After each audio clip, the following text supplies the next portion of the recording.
it's me, Hanabi, and welcome to Ouroboros the Sacrifice. This is a first-person short horror game, which looks really interesting. It's on Game Jolt. Don't want to give away too much about it, but we are a group of people that live in this really cold land, and it really sucks. And whenever their children are old enough, they go and they guard the border of the lands, and they're told not to come back unless they have a trespasser or they have fulfilled a mission of the gods. And in return, their families are guaranteed food.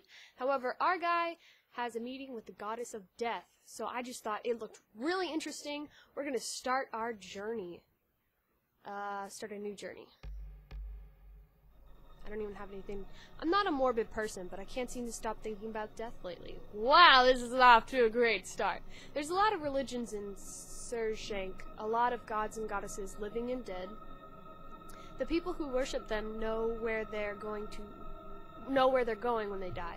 But what about folk like me who the gods don't listen to? Where do they go? What gods or goddesses is responsible for us? Do we just continue to exist in our hollow shells, trapped forever? Jeez. I keep having this dream where I'm dying. Or dead. Not sure which. I feel like I'm being pulled down to what I don't know, but somehow I know it's nothing good. And it always feels like this is what death will be like for me. No grave, no well-wishers, just a cold, inky darkness and bodies bumping against me forever. And when I wake up, I still feel like I'm dying. Alright, so we are on the border. My chest still feels empty, my life's without purpose. I guard an invisible border from intruders, and there's only two ways home. Catch an intruder, or journey with the gods. Nobody ever comes, so I'm stuck here in a waking afterlife, waiting for the gods to call on me. It keeps me up at night. Will I just be a mound of flesh heaped on the snow come some distant winter? Unknown, unloved, forgotten? The only thing that helps is moving, getting to work. So let's try again, see if I can get through another day. Smoke on the horizon? The Stonecloaks are up early today. Alright, I am digging the art style, really. We started off kind of depressing, but that's okay. I'm sure it'll get better. My pack, it's useful for when I need to travel long distances. Lots of climbing supplies, hard tack, and so on. Don't need it right now, so I'll let it hang where it is. What's this? I mark the tree every winter solstice, when Salakad pushes the flag shadow over that strange rock in the snow. It's the only sort of calendar I have besides the stars, which I never learned how to read. Me either, man. There's a flag? One of the old way flags from the older times. Lore has it that this is one of the last ones planted before the ancestor quit his crusade. It's the only official marking of the border for miles around, which is why I'm here. Strange rock. It has a pale glow to it, not unlike the crystal powering that ancient lantern back at the campsite. I doubt it'd serve as much as a replacement, though. It doesn't seem nearly as powerful. So we got glowing rocks. I'm just gonna keep mousing around, see what's up. Campsite. And it looks like we're just gonna go to campsite. Cloak feels a bit off. Probably should check it in the mirror. Alright, where's the mirror? Where's the mirror? Ancient lantern. Curious little bauble. Pulled it out of the snow around one of those old ancient ruins. Not only does it not need oil or fuel to light itself, it also generates a large amount of heat. Okay, there's the horizon. Being how far south I am, just over there ought to be western edge of the endless fields, just shy of the calm lands. Any invasion from either would surprise the Fate Weaver herself, and yet that is what I'm guarding Fyra against. Why don't we just go to the calm lands? That sounds a lot nicer. Overlook? No, I need to somehow go inside. Here, oh, there we go. Might as well give my gear a good look over before I get to hunting. Nice. Water's precious for a snow cloak. I can always boil some more, but doing so attracts attention. Better to keep as much moisture and heat in as I can. Specially crafted by an old stone cloak friend of mine. Doesn't glint in the sun so long as it's cold, which it always is. Walking around without a pair of sunblockers in Fyra is suicide. If you can't see where you're going, you're liable to walk straight off a cliff edge.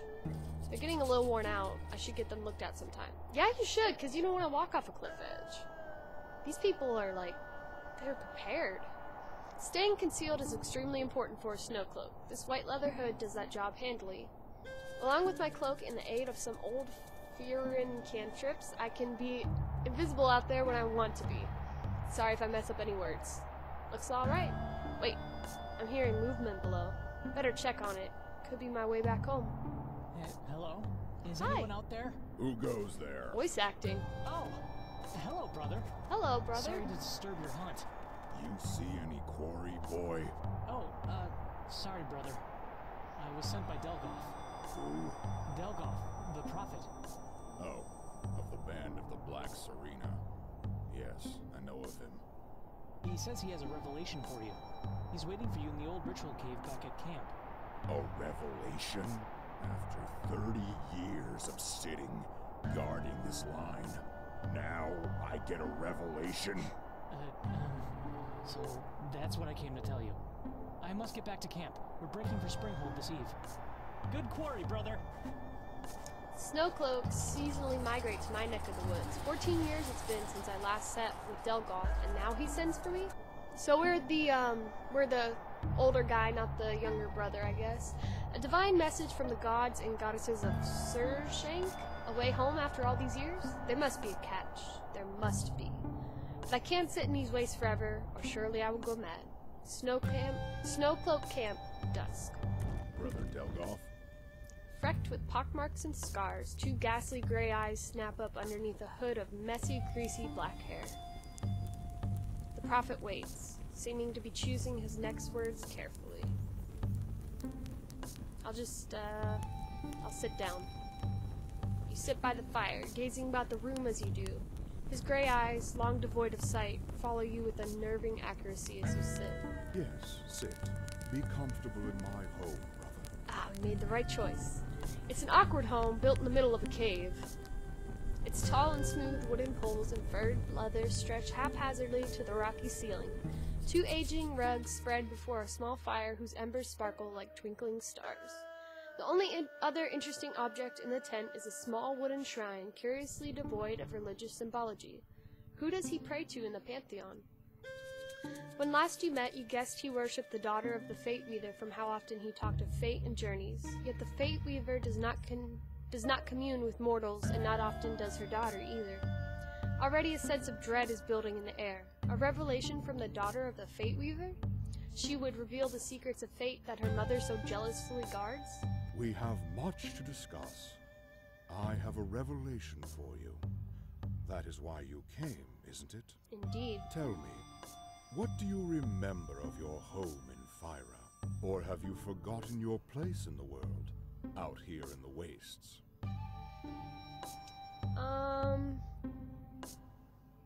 Let's see. It was acceptable? I'm not gonna write it off as bad. So, then you still have love for your country? Interesting. But I wonder if that's the truth. Is there any true loyalty left in you, I wonder? 20 years out in the cold, alone, unguarded, constantly vigilant. Quite the enigma, aren't you? What does that have to do with anything? Everything, my brother. It has to do with everything. Your past, your present, your future? He seems almost to wander into the word as he speaks it, like in some distant horizon he can't decide the shape of. After a few moments he recovers, shaking his head. Well, thank you for humoring me in any case. I just wanted to know the sort of Firin you were. You said you had a revelation. Yes, a divine message. The old Furion stokes the fire, sending blazing embers into the air. That is, if you're ready to hear the gods' word after so many years of ignoring them. Another pause. He leans to his right, almost as if someone were whispering into his ear. His gaze drifts a moment. But there is nothing to answer, is there? We both know what drives you. You have yet to journey, haven't you? I'll answer. I mean, I want to get out of here, so... 30 years I've sat in the snow. I thought it was 30. Waiting for invaders who never come. Who have never come since the fall of Sahut's kingdom. Who will, I suspect, never come again. You ask me if I have yet to journey. I ask you, what the hell have the gods been doing these 30 years while I waited for them? Your fate is not yet cast, brother. Gods preserve you, though. That is a terrible fate. Tell me, what do you know of the scar? The scar? I don't want to be, like, mean and not answer. I guess I protect Yes, it? that's correct. Have you ever visited it? A few times in the gale season years back. Never went to the mouth. Oh, you heeded the warning, then? That those who venture to the mouth shall perish without a blessing from the Lady Death. I don't much believe in the old black sayings, brother. But there is an uneasing presence to that place. Sounds like Hulk Hogan kind of, brother. The priest spreads before the fire a faded and tattered map of the local area. Jabbing his bony finger down, he plants it on the map like a flagpole, marking where the gods decree you should begin your journey. Though the name is partially obscured, there is no mistaking the symbol underneath his cracked fingernail, the scar. You jest. The prophet bends to the flame as his eyebrows lower. And you are of little faith. You ought to consider that when you enter the mouth. This is madness.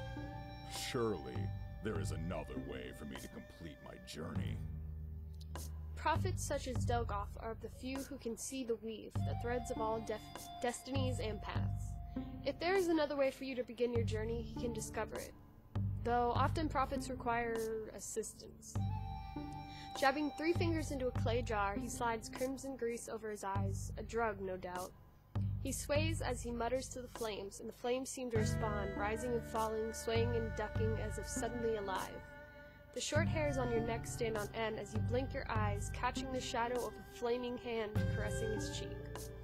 The flames drop low once more as Delgoth smiles briefly. He sighs and raises his head to address you. There is, but you won't find it to your liking. The journey begins by embracing the Lady Death. Ooh. This is inescapable. Whether you are alive when that occurs matters not. Think on it. It is the gods' decree I bear witness to. Whether you act on it is your choice. But this night be merry. Drink with your brothers and sisters. Feed on the mead bread and fill your soul and heart. Then, if you so choose, retire here in this old ritual cave. Do this, and I promise, the blessing you shall have by blazing star of morning. Oh, and brother, I've left you an old journal. I think you shall find it useful in your journey. In the dim light, Ayu sat for a time. His aging bones creaked underneath his skin, and his dry eyes and cracked lips throbbed. Deep parts of his soul rose to the surface, fragments of doubt, death, and dissatisfaction. He couldn't last out here forever. Who knows how many years he even had left in his life before the gods came to claim him. To have never made a choice, never made a decision on his own. The thought was intolerable, even if this journey led straight into the arms of Lady Death, even if it led him to the ends of Surjank. A chance to decide his own fate was too great a temptation, too driving a force. He would have his destiny, and he would face it on his own 2 feet. Nice! Reminder, left use and recombine. Ritual? Decades of grease-slicked desperation, an old snowcloak ritual, I'd imagine. All that remains are worn grooves left by frigid fingers and legible text. Alright, well you guys, I'm gonna end it here. Basically, we are about to go journey and die in order to complete our journey, which I don't know how that's really gonna go. I'm gonna try to keep these episodes 10 minutes-ish. I hope that's alright with you guys. If you'd love to see more, go ahead and hit the like button. If you can get 10 likes, I will upload the next episode tomorrow. I hope you guys enjoyed, and I'm really excited to play more of this, so I will see you guys in my next video. Bye, guys. And aka Harry's room. It's Oh yeah, they pulled off the metal gate. Look! They got him already. Oh, the flying car. yeah. Oops, I fell.